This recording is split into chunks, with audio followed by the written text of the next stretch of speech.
Hey,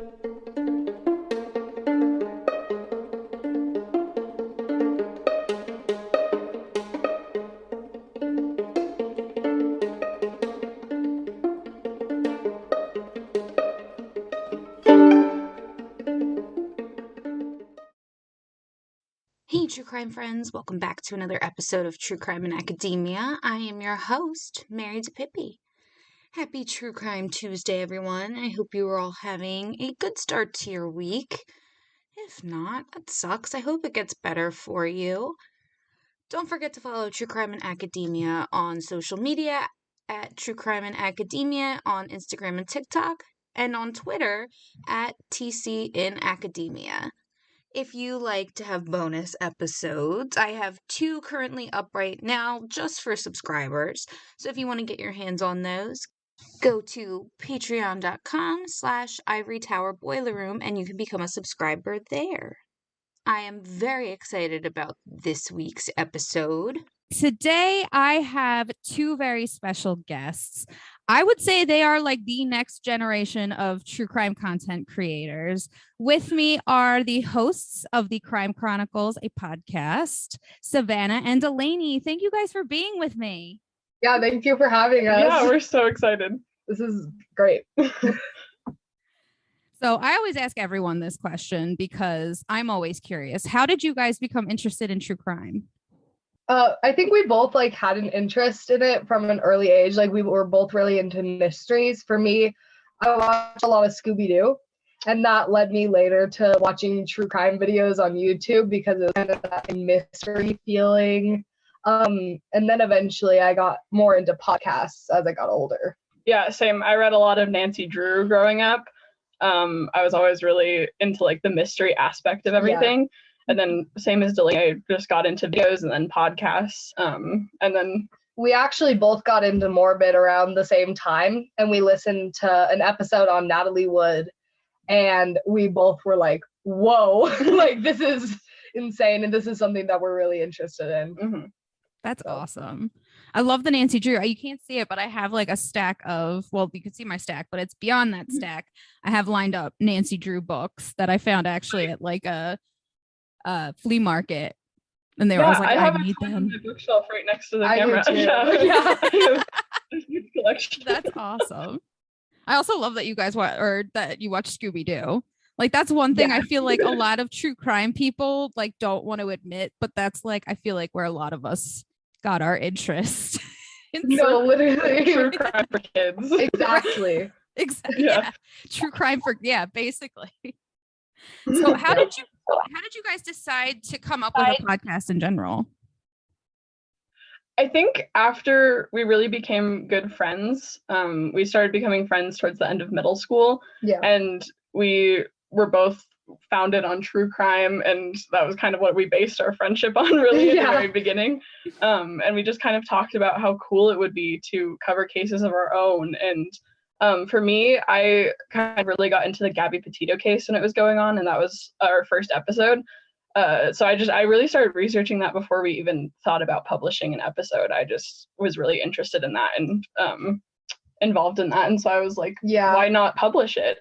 I think we both talked about it and we're like, oh, that'd be so cool. And then the more we talked about it, we realized that's something we actually really want to do, because we really do want to talk about some of not just the cases, but also the issues going on within the justice system and within different true crime cases. And so once we started talking about it and looked into it and realized that logistically it would be a possibility, I think we were both really excited about the idea of starting a podcast. Yeah, I mean, I can't imagine being your age and even think, when I was your age, podcasts really weren't a thing. It was kind of a very niche, it was radio talk show hosts were more popular than listening to podcasts. But I love that you guys are doing this, because I don't know many other podcasts or true crime content creators that are around your guys' ages. So kudos to you guys. Thank you. Growing, especially on social media, so many people are a lot older than we are. Mm-hmm. And a lot of people are shocked when we tell them that we are and still in high school.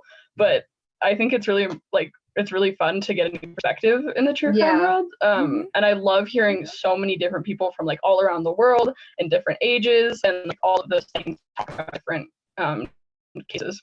Yeah. Yeah. I would agree. Like basically what you said. And it's definitely like nice to have some people who are older than us in that world, because then we get like ideas of what other people have experienced. And so I think it's definitely helped us with just being so young and doing this, like just getting it started.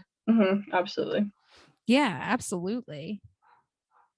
So how, since you guys are in high school, how do you guys juggle like being students and doing a podcast? Because that was one of the things when I was just like, how do you have time?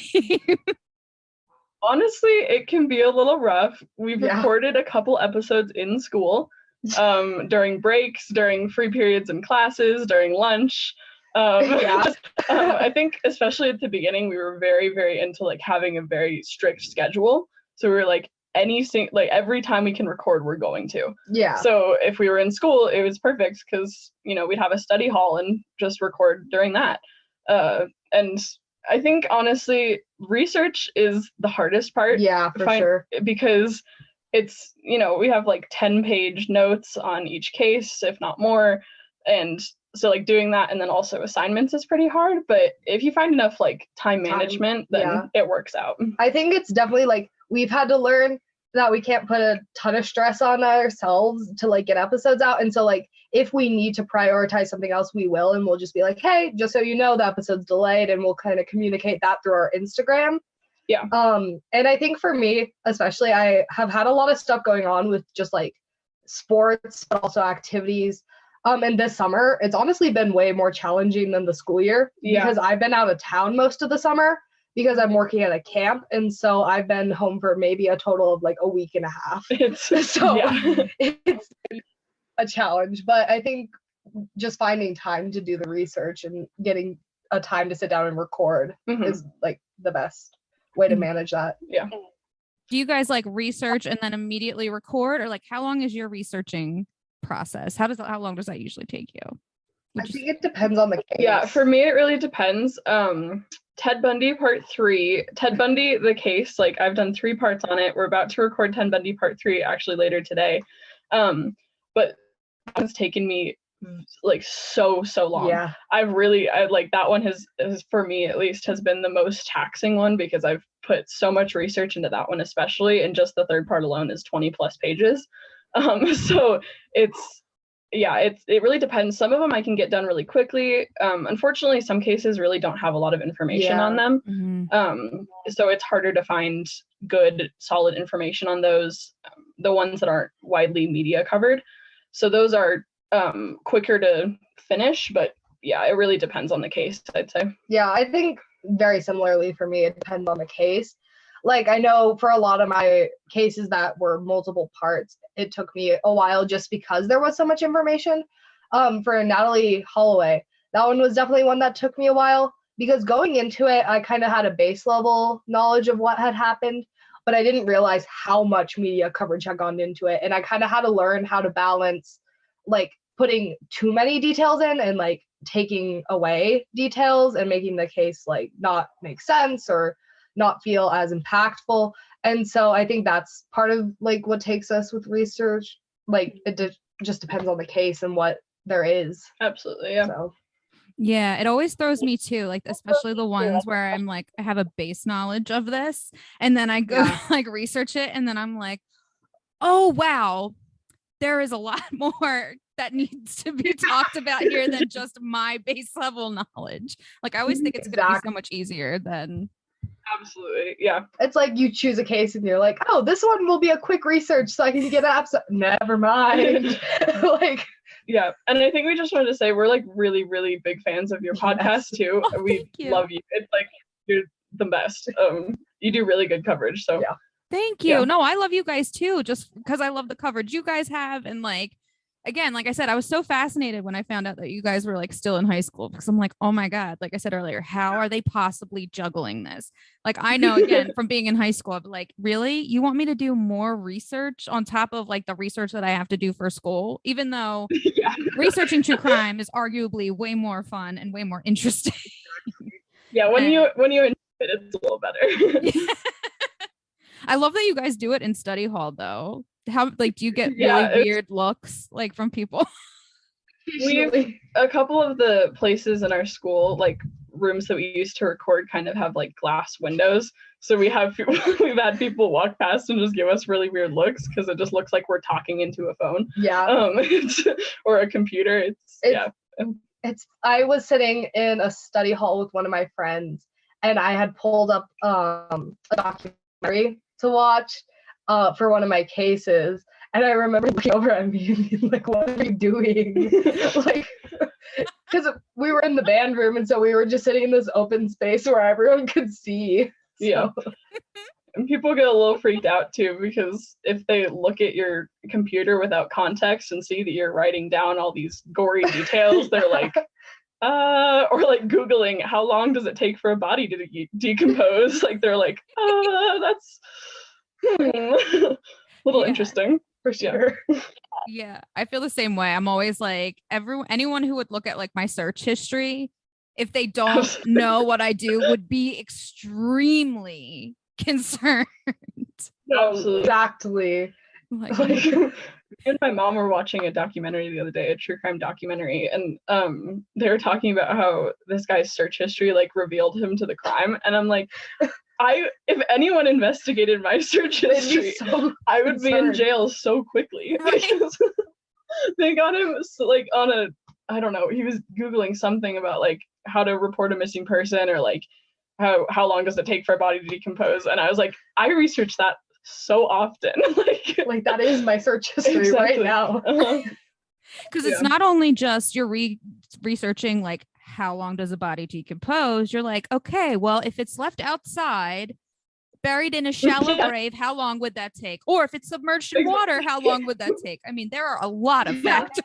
There's a lot of circumstances to look into. And it's looking very hyper specific, and everyone's like, okay then. It's almost as bad as typing in or asking Siri, how do you hide a body? I feel like it's almost up there with that. Yeah. For sure.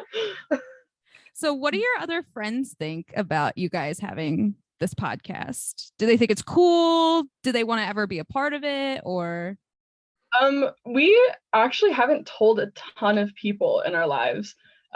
We tend to just try to keep anonymity. Try to keep a little bit anonymous most of the time, but we do have our close friends know about it and listen to it. Yeah, so a couple of them listen to it. A couple of them, follow us on Instagram, all of that stuff. But do not listen. We tend to not tell everyone at school. We just kind of keep it under wraps, at least for now. We definitely have a couple of friends who are huge supporters, Lena specifically. We have really good friends who are big fans and all of that stuff.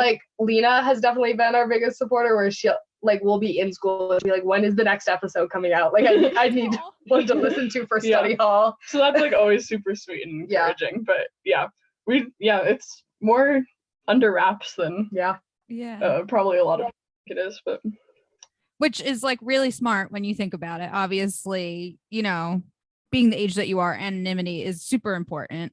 But I mean, I also feel on the flip side, I feel so many people in your high school, students would be like, oh, these girls are awesome. Then again, use it as a I think there's definitely a time where we'll just mention it, but there's definitely been a couple times where we've just slipped it in and people have been like, wait, what? Yeah. But I've even lied to people before. I've been researching something and they're like, oh, what are you doing? And I'm like, oh, it's something for English. Because I'll just tell them, I'm like, I don't feel like you need to know. So I just exactly. Yeah, especially with us being still in high school, we tend to, we don't tell anyone what part of the country we live in, how old we are, exactly, anything like that. Just because we tried to, since we're still minors, it's safe. Yeah, no, absolutely. 1,000%. I totally agree with that. Yeah. Out of all the cases, or actually no, the cases that whether you've covered them or not, which one has haunted you that you've come across? We discussed this question for so long because there are so many. So many. Um, You want to go first? Sure. We pulled up a couple because there's so many in like that there's just so many that are so old. I think one that haunted me, not just like, I think more because of the content of it versus like the outcome, was Albert Fish, just because of the magnitude of what he did and some of the things that like he did throughout his life, and also just some of the stuff that happened to him in his background.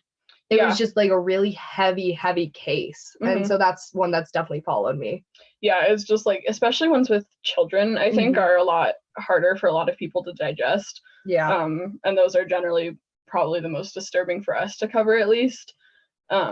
Also, just cases in general that end up having some connection to us, I think, are ones that tend to follow us, like whether it be age or location or anything like that. Because a lot of the people we cover are close to our age or look like us or something like that.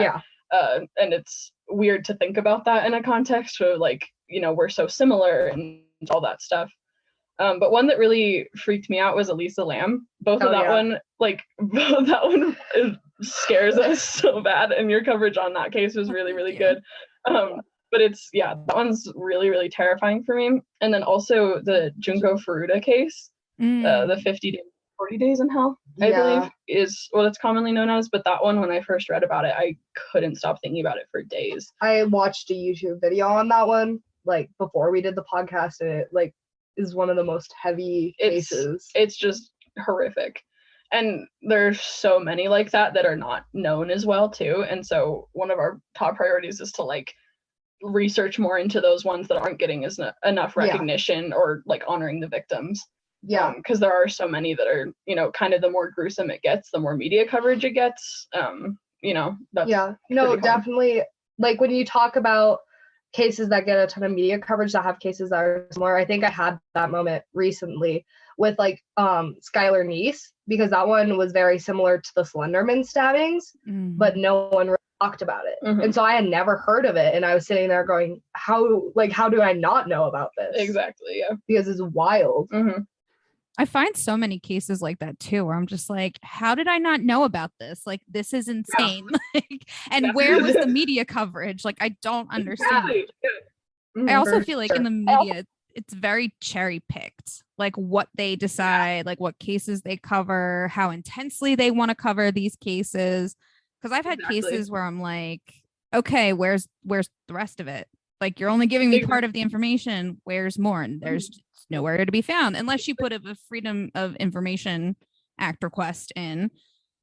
And then with that, it's, who knows what's going to happen. And if it's an ongoing case, then you're definitely not getting anything. So the media coverage, especially for cases that are like more marginalized, I think they just really pick and choose the more dramatized parts or like the more glamorized parts. Yeah. Because that's like what the people at large want to hear about, but it's so important to like cover every single detail that you can, or like at least honor the victims and their families and all of those things. I think we definitely talked about it with Gabby Petito and about how her case was widely covered when the two women who were also found dead in Moab were not covered like hardly at all during that time. Especially with missing white woman syndrome we talked about in that one. And while they were searching for her body in Grand Teton National Park, they found tons of others. But they weren't really covered at all. Or people who also went missing in that area weren't talked about. So it's important when, something, although every case deserves recognition, and Gabby Petito definitely does, also all those other people do too. Yeah, no, I remember that as well, and that being an issue with it. Because like I was looking into it, but then like when I heard about the other cases, I was kind of like, all right, like I'm seeing news updates on this case every day pretty much. So like, let me spend more of my energy researching some of these other cases, because no one's looking at them. So exactly. It's definitely something I think I have on my list to cover in the future, some of those other cases that went on during that time, because I think since we covered Gabby Petito, it's also important for us to address those other cases that didn't get as much media coverage. Exactly. Now, I know we talked about like your origins for wanting to, or your interest for true crime, that is. What was there any podcasts or anything that inspired you to create your own podcast? Yeah, there 100%. are definitely a couple, but Morbid Podcast was definitely like, we both started listening to that podcast around the same time, and we like fell in love with it. It's our favorite true crime podcast still. We had a class together towards the end of middle school, and one day we were like talking about how we both like true crime and we both wanted to find a new podcast, and that's the one we chose.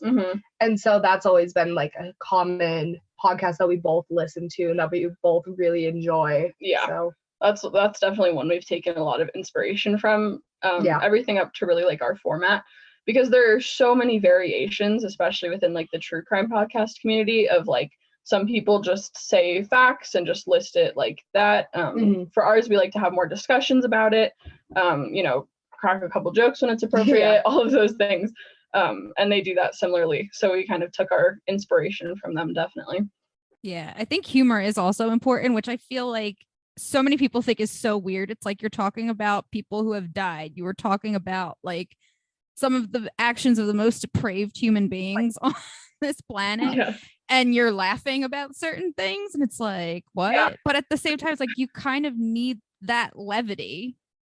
Exactly. For us, at least, it's like kind of a relief from how dark the case is, and hopefully for our listeners too, just to kind of make comedy out of certain little things, just to so it's not so dark and depressing. Sometimes it doesn't even have to be like around the case. Sometimes we'll like trip our words and then we'll like and just laugh about it.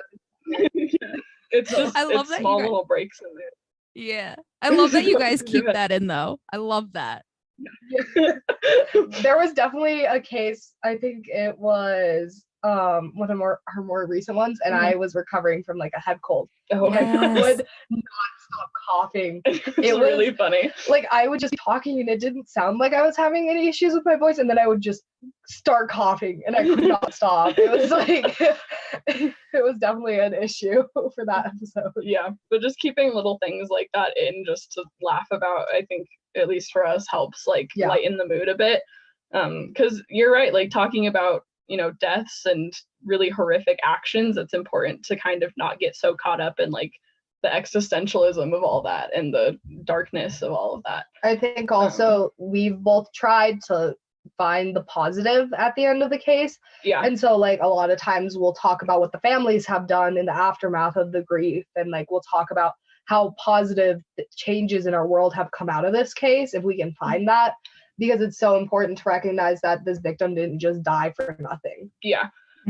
Just kind of talk about like the positivity that came out of it, like laws that were made or foundations that were set up or something like that, just so it can, or donations you can, or charities you can donate to, all of those things, just because it's really important to like bring light to a really negative situation.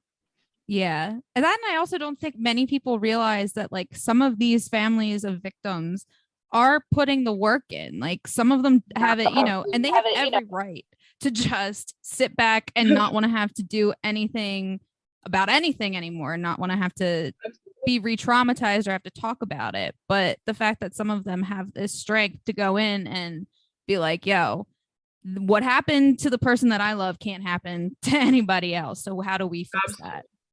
Yeah, it's really inspiring with cases like that to advocate in honor of the victim. It's really important to hear about and really inspiring, at least for me. I think one of the like family members that stuck with me is Molly Bish's sister, Heather Bish, I think. And Molly Bish went missing, and her case has been unsolved for like over 20 years now.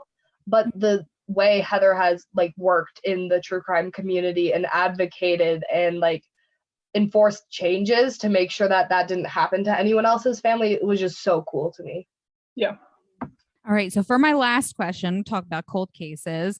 If you could solve any cold case, what case would it be? There's so many. I hate like any unsolved case, although I love mysteries, just because like there's no closure and you don't know what happened. And like for us, just like researching the case, but also for families and friends of the victim, not knowing what happened. But the two that we kind of decided on was Elisa Lam and John Benet Ramsey. both of those, when we first heard about it, we like both could not believe that they were unsolved. And at least for me, John Benet Ramsey, I have no idea what happened. Like there's so many suspects in that case, especially. And I could make a case for and against every single one of them. Like there's so many infinite possibilities, and especially in cases like that. And that one, at least evidence was really mishandled. And that's something that we talk about a lot, where like the outcome could have been so different if evidence had been treated properly or investigation had been conducted properly, all of those things. But yeah, those are definitely the two that we would. And then I think Elisa Lam for us is like, it's one of the cases that haunts us because it's just like, it's so strange. Yeah. It's like you could make a case for so many different things. And it's like, I think that the video footage just adds to kind of like the mystery of it all, because that you're not sure if it's edited or not edited or what's going on. So I think that's one that if we could have it solved and like actually have a concrete explanation, it would be so great. And for that one too, there's so many coincidences, like odd things, like odd connections, different theories, it's definitely one of the oddest ones I've ever heard about. Yeah, I remember when that video came out. I was terrified, because I was definitely under the notion that maybe this is something supernatural, just because when you watch that video, you're just like, what the hell is happening? What is she doing? Who is she talking to? What is this weird hand pet moving through the water motion? Like, I don't get it. What is happening here? The hand thing is so we creepy. Talked about the hand thing for so long in our episode about it, because it's so odd. The video itself is just so, it's crazy. There's so many different ways you could think about it, because like you said, in the supernatural context as well as what I first thought of it like, and then exploring like and like the bipolar and anxiety part of it, and like the meds and all of those things, or like some other, like there was another person there or something like that. There's so many ways you could look at it. It's insane. Yeah, absolutely. Oh my gosh, thank you guys so much for coming and joining me today. This was wonderful. I love when I get to sit down and talk to people. Thank you so much for having us. This absolutely. Is So can you let all my listeners know where they can find you? Yes. Yeah. So we have an Instagram, and I think we're about to start a TikTok pretty soon. But then our podcast, you can listen on Spotify, Anchor, Stitcher, and then also Google Podcasts. Yes. So our podcast is the Crime Chronicles, and all of our social media handles are the Crime Chronicles official. Yeah. Awesome. All right. Thank you guys. No, thank you so much. Of course, thank you. This was so fun. Thank you.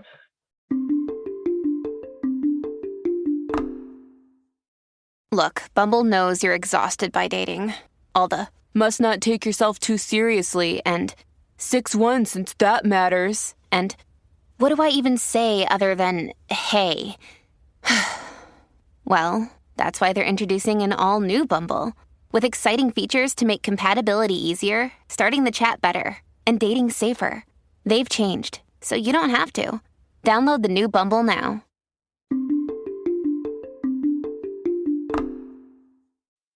Thank you all so much for listening to today's interview. I hope you enjoyed it as much as I did. Don't forget to follow True Crime and Academia on all of the socials, and the Ivory Tower Boiler Room on all of the socials. And if you want to become a patron and get access to more content and even merchandise, go to patreon.com/Ivory Tower Boiler Room. And until next week, I will see you guys later. Thank you so much for listening to the Ivory Tower Boiler Room, or True Crime and Academia. I'm Andrew Rimby, the executive director. Our team includes Mary DePippi, our chief contributor, Nicole Arguello, our marketing assistant, and Kimberly Dallas, our editor. Ivory Tower Boiler Room episodes come out on Monday, and sometimes I'm joined by a guest co-host. Make sure you follow us on Instagram and TikTok at Ivory Tower Boiler Room, and on Twitter at Ivory Boiler Room. And here's Mary. Hello, everyone. I am the host of True Crime and Academia. Do not forget to follow True Crime and Academia on Instagram and TikTok at True Crime and Academia. And coming soon, there will be a Twitter also at True Crime and Academia. Now, if you're like me, you like to have bonus episodes. I love extra content, don't you? So go to patreon.com/Ivory Tower Boiler Room. Not only do you have access to our video interviews, but you will also be able to access never before seen bonus episodes. So like I said, we don't release them anywhere else. You can only get those on Patreon. So go to patreon.com/Ivory Tower Boiler Room and become a subscriber today. And don't forget to listen to Ivory Tower Boiler Room on Mondays and True Crime and Academia on Tuesdays.